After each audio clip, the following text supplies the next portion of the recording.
Escaping his cruel owner, the chained dog jumped off the roof, hanging and on the edge of death. John Riley, a widower in his late 60s, lived a quiet and predictable life in a peaceful suburb of Pasadena, California. His days were filled with the comforting rhythm of routine: a morning walk to the local coffee shop, a crossword puzzle with his breakfast, tending to his rose garden, and an afternoon spent reading on his porch swing. His evenings were usually spent with a good book or watching classic movies on television. John's wife, Mary, had passed away 5 years ago, leaving a void in his life that he hadn't quite been able to fill. He missed her laughter, her gentle touch, and the way she could always make him feel like he could conquer the world. Their children, Sarah and Michael, lived in different states with their own families, and while they called regularly and visited a few times a year, John often felt the weight of loneliness settle upon him. His grandchildren, 8-year-old Emily and 6-year-old Ethan, were the bright spots in his life.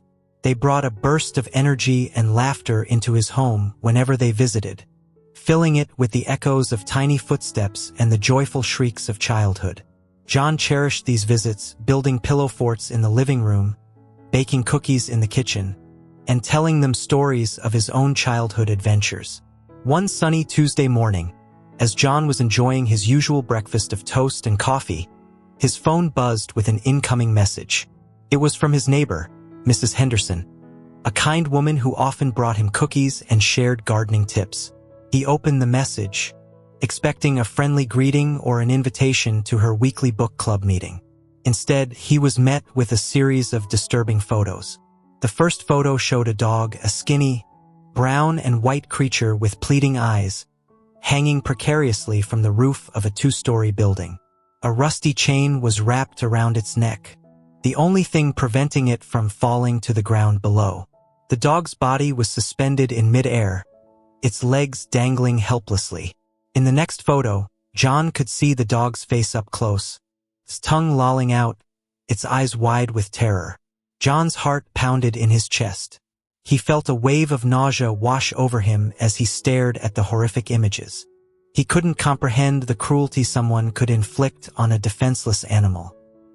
He quickly typed a response to Mrs. Henderson, his fingers trembling with anger and disbelief. "This is horrible. What's going on? Where is this?" Mrs. Henderson's reply came almost immediately. "It's happening right now at the house down the street, the one with the blue shutters. The owner is some awful man who keeps his dog chained up outside all day and night. The poor thing must have tried to escape and jumped off the roof. It's been hanging there for almost an hour. I've called the police, but they haven't arrived yet. I don't know what to do." John's blood ran cold. He couldn't just sit there and do nothing.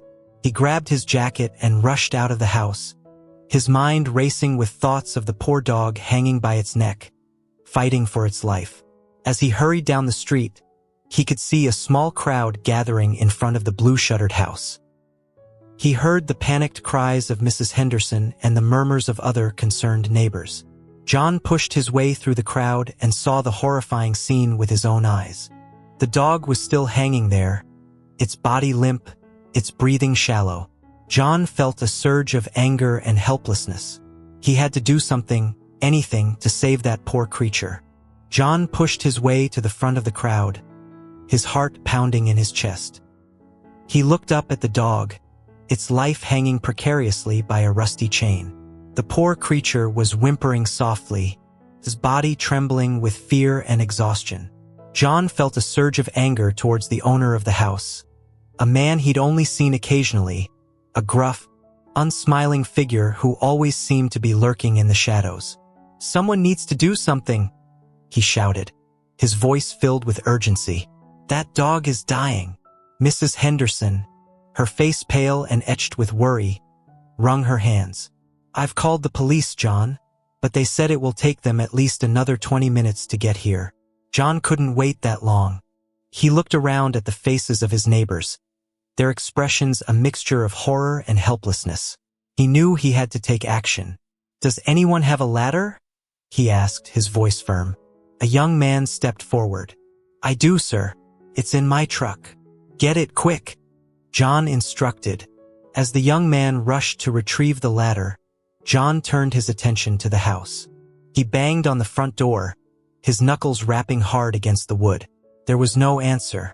He banged again, harder this time, his frustration growing. Finally, the door creaked open. A man with a scruffy beard and bloodshot eyes stood in the doorway, a scowl etched on his face. "What the hell do you want?" he growled, his voice thick with annoyance. "Your dog," John exclaimed, pointing towards the roof. "It's hanging from the roof. We need to get it down." The man's eyes narrowed. "That's my dog," he slurred, his breath reeking of alcohol. "I'll do what I damn well please with it." John's anger flared. "You're hurting it. It's going to die." The man sneered. "So what? It's just a stupid dog." He slammed the door in John's face. John felt a surge of rage. He wanted to punch the man, to break down the door and rescue the dog himself. But he knew that wouldn't help the situation. He needed to stay calm and find a way to get that dog down safely. Just then, the young man returned with the ladder. John helped him position it against the wall, his hands shaking with a mix of adrenaline and fear. He started to climb, his eyes fixed on the dog above. "Hey!" The owner's voice boomed from the doorway. "What the hell do you think you're doing?" John ignored him, continuing his ascent. He reached the top of the ladder and cautiously made his way onto the roof. The dog was whimpering softly, its eyes pleading for help. John approached the dog slowly, speaking in a soothing voice. "It's okay, boy. I'm here to help you." He reached out and gently touched the dog's back. The dog flinched at first, but then seemed to relax slightly, sensing John's good intentions. John examined the chain, his heart sinking. It was old and rusty, and he could see that it was starting to give way. He knew he had to work quickly. He looked down at the crowd below. "Someone call the police again," he shouted. "Tell them we need them here now." He turned his attention back to the dog, his mind racing. He had to find a way to unhook the chain without causing the dog to fall. But the chain was wrapped tightly around the dog's neck, and he couldn't reach the clasp. Just then, he heard the sirens in the distance. Help was on the way. The wail of sirens grew louder, cutting through the tense silence that had settled over the crowd. John, perched precariously on the roof with the terrified dog, felt a surge of relief. Help was finally arriving. Within minutes, 2 police cars screeched to a halt in front of the house. Officers jumped out, their faces grim as they assessed the situation. One of them, a tall, broad-shouldered officer with a stern expression, approached John. "Sir, please step away from the dog," the officer instructed, his voice authoritative. "We'll handle this." John, his hands still gently resting on the trembling dog, hesitated. "The chain is about to snap," he explained, his voice strained. "We need to get him down now." The officer glanced at the rusty chain, then back at John. He nodded curtly. "We'll need you to keep him calm while we get another officer up there with the proper equipment." John nodded, his anxiety growing with each passing second. He could feel the dog's fear, its rapid heartbeat against his hand. He whispered soothing words, hoping to calm the terrified creature. Another officer, a younger man with a kind face, quickly scaled the ladder, carrying a pair of bolt cutters. He carefully approached the dog, his movements slow and deliberate. With a swift motion, he snipped the chain. John, with the help of the younger officer, gently lifted the dog and carried him down the ladder. As soon as they reached the ground, the dog collapsed onto the grass, his body trembling with exhaustion. A collective gasp arose from the crowd as they witnessed the dog's condition. He was emaciated, his ribs clearly visible beneath his matted fur. His eyes were sunken, and his tongue lolled out, parched and dry. The first officer approached the homeowner, who had emerged from the house, his face flushed with anger. "Sir, you're under arrest for animal cruelty," the officer announced, his voice firm. The man sputtered in protest, but the officer quickly handcuffed him and led him towards the police car. John knelt beside the dog, his heart aching for the suffering the poor creature had endured. He gently stroked the dog's head, whispering words of comfort. "You're safe now," he murmured. "No one will hurt you again." The dog looked up at John with gratitude in his eyes, a faint wag of his tail offering a glimmer of hope amidst the despair. An animal control officer arrived on the scene and carefully examined the dog. "He's severely malnourished and dehydrated," she said, her voice filled with concern. "He needs immediate medical attention." John didn't hesitate. "I'll take him," he said, his voice filled with determination. "I'll make sure he gets the care he needs." The animal control officer smiled. "Thank you, sir. You're a good man." John carefully lifted the dog into his car and drove towards the nearest animal hospital. His mind filled with a mix of anger, sadness, and a newfound sense of purpose. He didn't know what the future held, but he knew one thing for sure. He wouldn't let this dog down. The veterinarian, a kind woman with gentle eyes and a warm smile, examined the dog with a practiced touch. "He's lucky to be alive," she said, shaking her head. "He's suffering from severe malnutrition and dehydration. His kidneys are also showing signs of damage. We'll need to keep him here for a few days to monitor his condition and get him stabilized." John nodded, his heart heavy with concern. He watched as the veterinarian and her assistants gently placed the dog on a comfortable bed, administering fluids and medications. He felt a surge of protectiveness towards the fragile creature, a feeling he hadn't experienced since his children were young. "Can I visit him?" John asked, his voice filled with hope. "Of course," the veterinarian replied. He could use a friendly face. Over the next few days, John became a regular visitor at the animal hospital. He sat by the dog's bedside, talking to him softly, reading him stories from the local newspaper, and offering words of encouragement. He learned that the dog had been named Brave by the staff, a fitting name for a creature who had shown such courage in the face of adversity. Brave responded to John's kindness with a gentle affection that touched the old man's heart. He would lick John's hand, nuzzle his leg, and gaze up at him with trusting eyes. John felt a bond forming with the dog, a connection that ran deeper than he could have ever imagined. After a week of intensive care, Brave was finally well enough to go home with John. The veterinarian gave John detailed instructions on how to care for Brave, emphasizing the importance of a healthy diet, regular exercise, and plenty of love and attention. John welcomed Brave into his home with open arms. He created a cozy bed for him in the living room, bought him a mountain of toys, and took him for short walks in the park, gradually increasing the distance as Brave regained his strength. Brave thrived under John's care. He gained weight, his fur became glossy and soft, and his eyes sparkled with newfound joy. He followed John everywhere, his tail wagging constantly. He seemed to sense John's loneliness, offering companionship and unconditional love. John's life took on a new rhythm, revolving around Brave's needs and well-being. He woke up early each morning to take Brave for a walk, enjoying the fresh air and the quiet beauty of the sunrise. He spent his days playing fetch with Brave in the backyard, teaching him tricks and brushing his fur.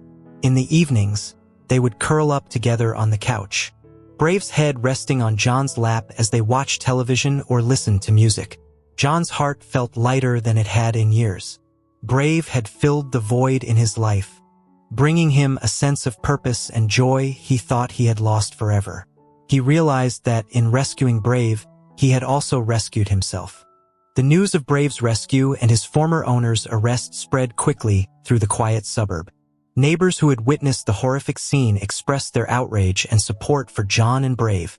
Many brought over treats and toys for Brave, while others offered their help with walking and caring for him.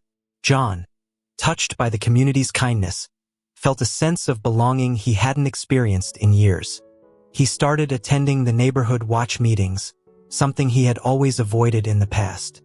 He found himself engaging in conversations with people he had only exchanged polite greetings with before.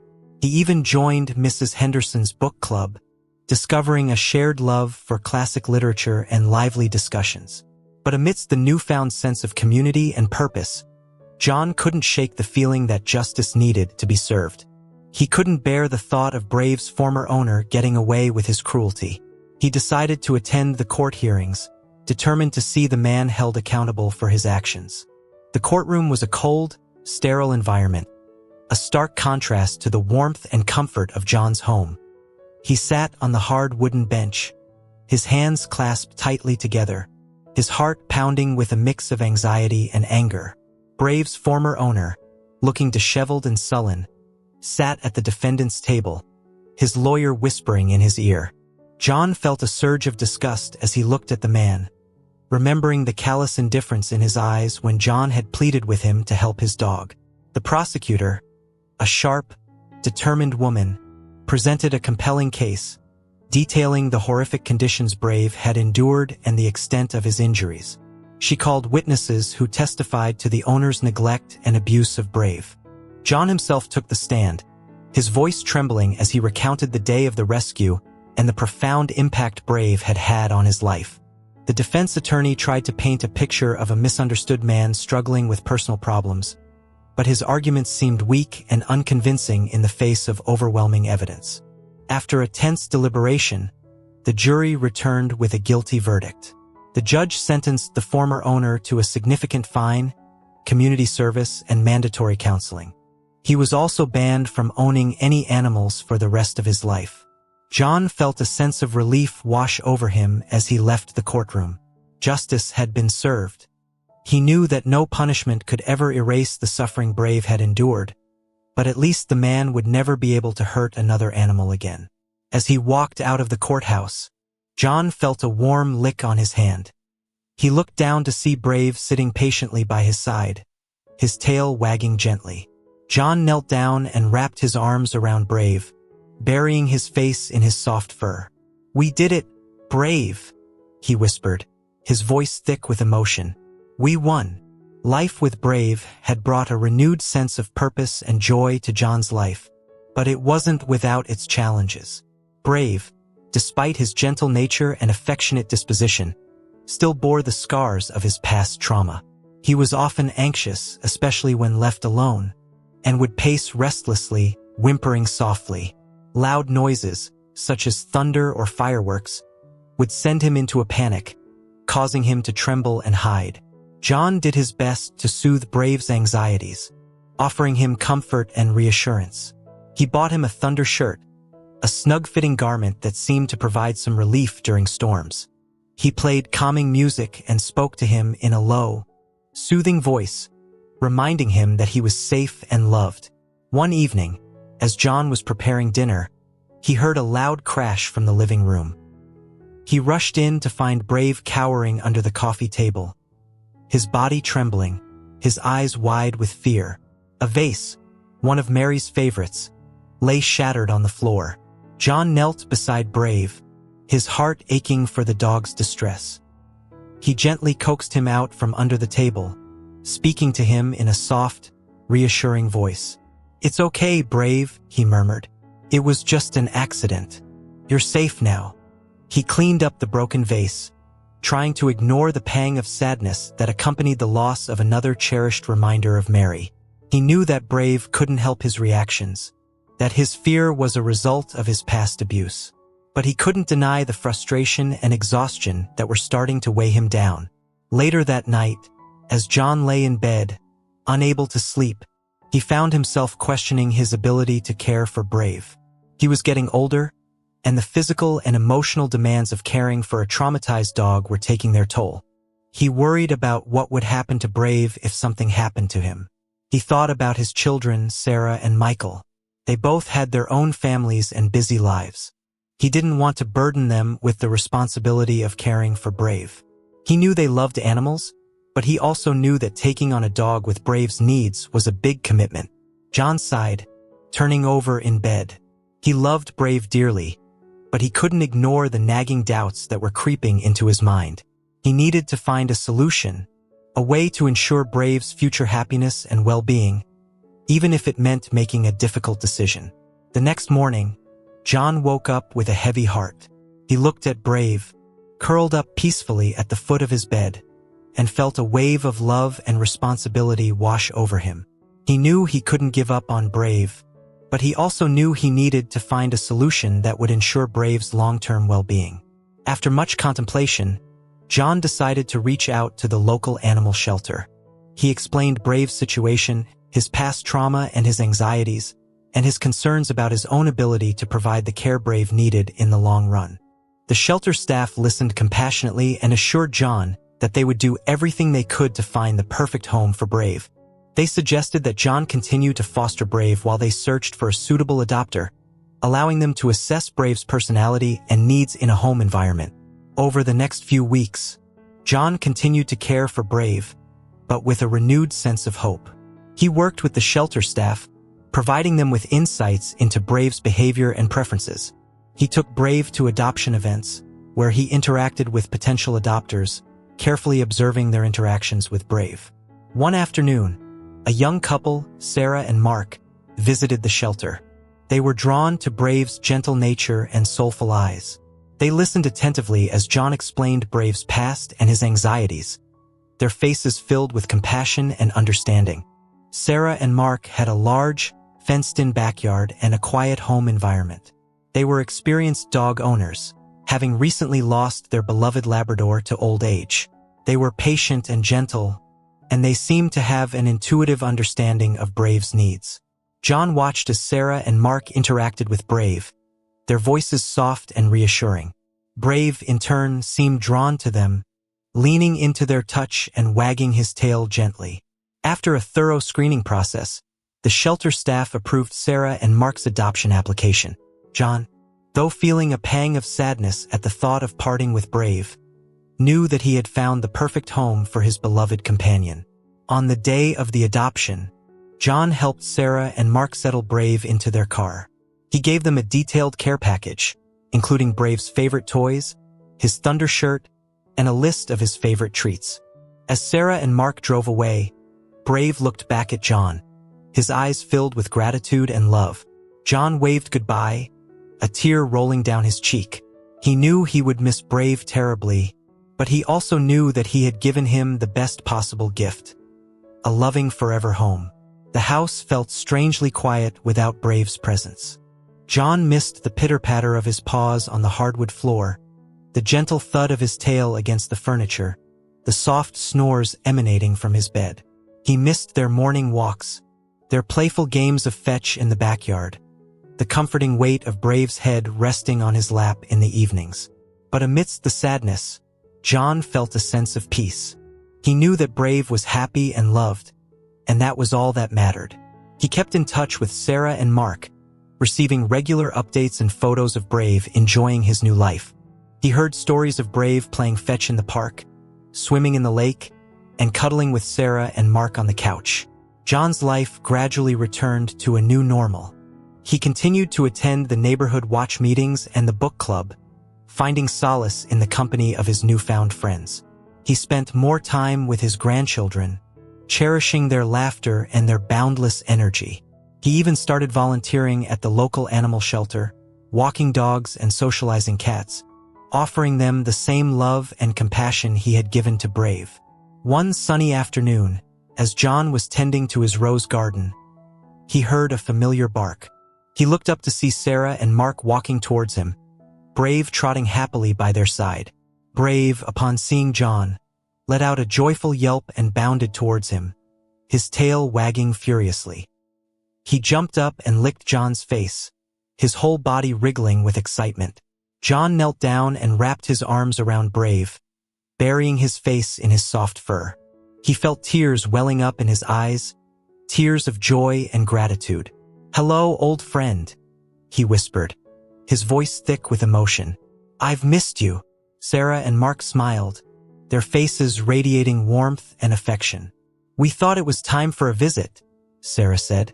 "Brave misses you too, you know."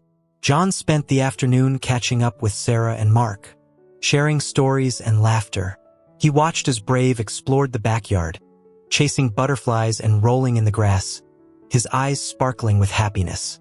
As the sun began to set, Sarah and Mark prepared to leave. John knelt down and gave Brave a final hug, whispering in his ear, "You'll always have a special place in my heart, Brave." Brave licked John's hand, his eyes filled with love and understanding. John watched as they drove away, a sense of contentment washing over him. He knew that Brave's story was a testament to the resilience of the spirit, the power of love, and the importance of second chances. And he knew that his own life had been forever changed by the brave dog who had jumped off a roof and into his heart.